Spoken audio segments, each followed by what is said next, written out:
Most people think diabetes starts the day they eat too much sugar, one too many sodas, too much cake at a wedding, too many mandazis for breakfast.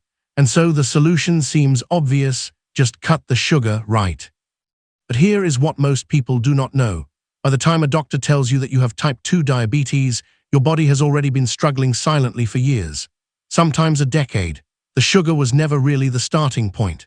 Today on Dakika Afya, we are going back to where diabetes actually begins, a condition called insulin resistance, what it is, why it is becoming so common in Kenya, and what you can do right now before it ever becomes a diabetes diagnosis.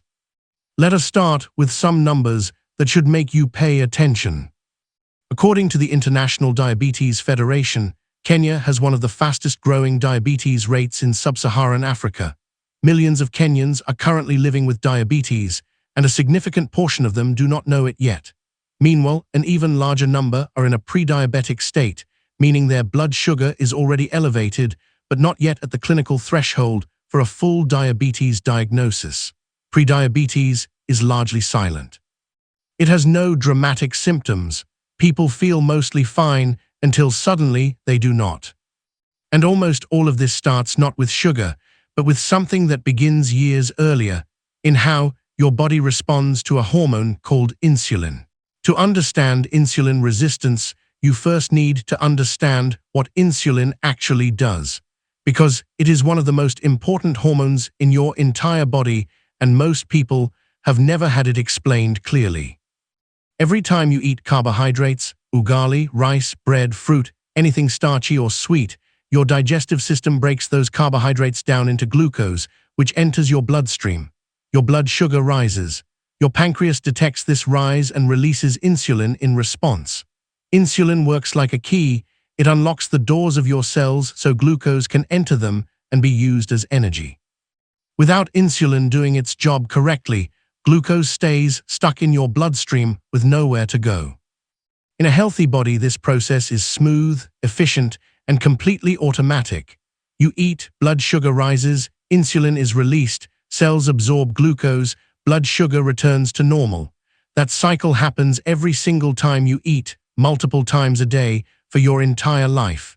It is one of the most fundamental processes keeping you alive. Insulin resistance is what happens when that cycle starts to silently break down.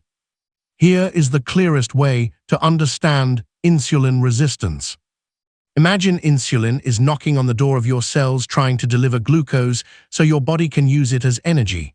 In a healthy body, the cells open the door immediately, glucose enters, energy is produced, blood sugar normalizes. In an insulin-resistant body, the cells start ignoring the knock. They become unresponsive. The door stays closed. Your pancreas responds to this by knocking louder, releasing more and more insulin, trying to force the cells to respond. For a while, this compensation works. Your blood sugar stays in a relatively normal range because your pancreas is overproducing insulin to make up for the cell's reduced sensitivity. This is exactly why insulin resistance can go completely undetected for years. Your blood sugar looks normal on a basic test, but behind the scenes, your pancreas is working far beyond its intended capacity just to maintain that appearance of normalcy. Over time, two things happen simultaneously. First, the cells become progressively less responsive. They require more and more insulin to open up, and eventually even large amounts begin failing to do the job. Second, your pancreas begins to wear out from the constant strain of overproduction. Eventually, it can no longer produce enough insulin to compensate for the resistance, and that is the precise moment blood sugar starts rising uncontrollably. That is the moment a doctor delivers the type 2 diabetes diagnosis. So diabetes is not the beginning of the problem. It is the end result of a long, silent process that started years earlier with insulin resistance that went undetected and unaddressed. So what actually causes cells to start ignoring insulin in the first place?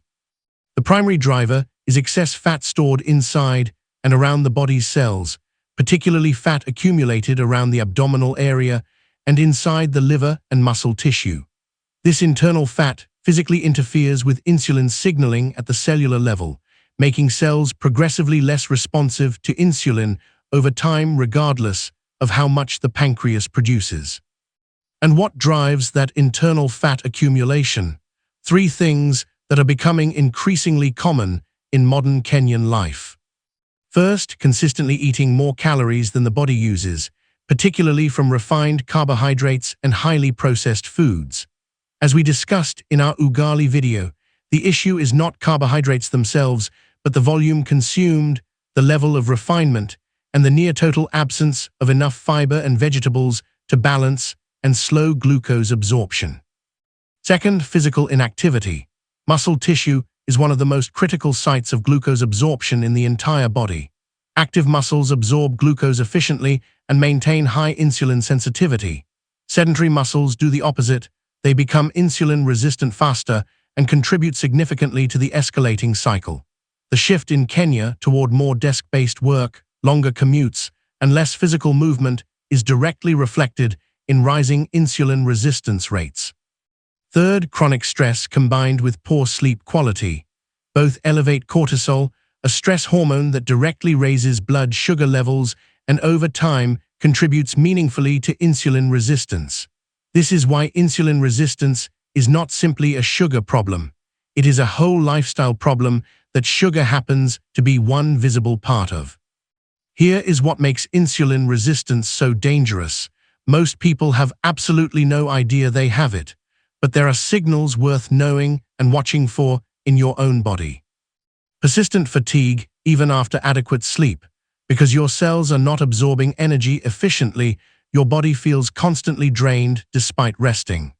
Increased hunger shortly after eating. Because glucose is not entering cells properly, your brain keeps sending hunger signals even when you recently ate a full meal. Difficulty losing weight despite eating reasonably. Elevated insulin actively promotes fat storage and simultaneously blocks fat burning, making weight management feel almost impossible. Dark patches of skin appearing around the neck, armpits, or knuckles, a condition called acanthosis nigricans, which is one of the clearest visible physical signs of chronically elevated insulin levels. And frequent intense sugar cravings. Because your cellular energy delivery system is inefficient, your brain keeps reaching desperately for quick glucose hits. If several of these feel familiar, that is not a diagnosis, but it is a clear signal worth acting on. Go and get a fasting blood sugar test done. Most clinics and chemists across Kenya offer this for a very small fee. It takes 5 minutes and could give you information that genuinely changes the long-term trajectory of your health. The genuinely good news here, and this is real good news, is that insulin resistance is largely reversible, especially when identified early. Your cells can regain their sensitivity. Your pancreas can recover. Here is what the evidence consistently supports. 1. Reduce refined carbohydrates and significantly increase fiber intake. Not eliminate carbs, reduce the refined ones, and replace them with higher fiber whole food alternatives. Fiber slows glucose absorption and meaningfully reduces the insulin demand placed on your body after every single meal. More vegetables, more wimbi, more whole foods at every opportunity. 2. Move your body every single day. Even a 30-minute brisk walk daily measurably improves insulin sensitivity in your muscle tissue within weeks of starting. This is one of the most powerful interventions available anywhere, and it costs absolutely nothing. 3. Protect your sleep. 7 to 8 hours of quality sleep directly improves insulin sensitivity. Chronic sleep deprivation is one of the fastest known ways to drive your body toward insulin resistance, regardless of how carefully you eat during the day. 4. If you recognize any of the warning signs we described, go get tested today. A fasting blood glucose test is the starting point. If your result comes back showing prediabetes, take that seriously.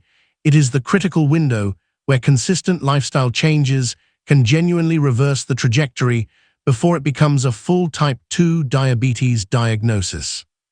Diabetes does not start with a soda. It starts with years of your cells quietly losing their ability to respond to insulin, driven by diet patterns, physical inactivity, chronic stress, and poor sleep. The frightening part is how completely silent that process is. The hopeful part is how reversible it is when you catch it early and take the right steps consistently. If this video helped you understand something that has never been explained to you clearly before, share it with someone in your family who needs to hear it. And subscribe to Dakika Afya for a new health video every week, research-based, straightforward, and made specifically for Kenyans. Stay well, see you next time.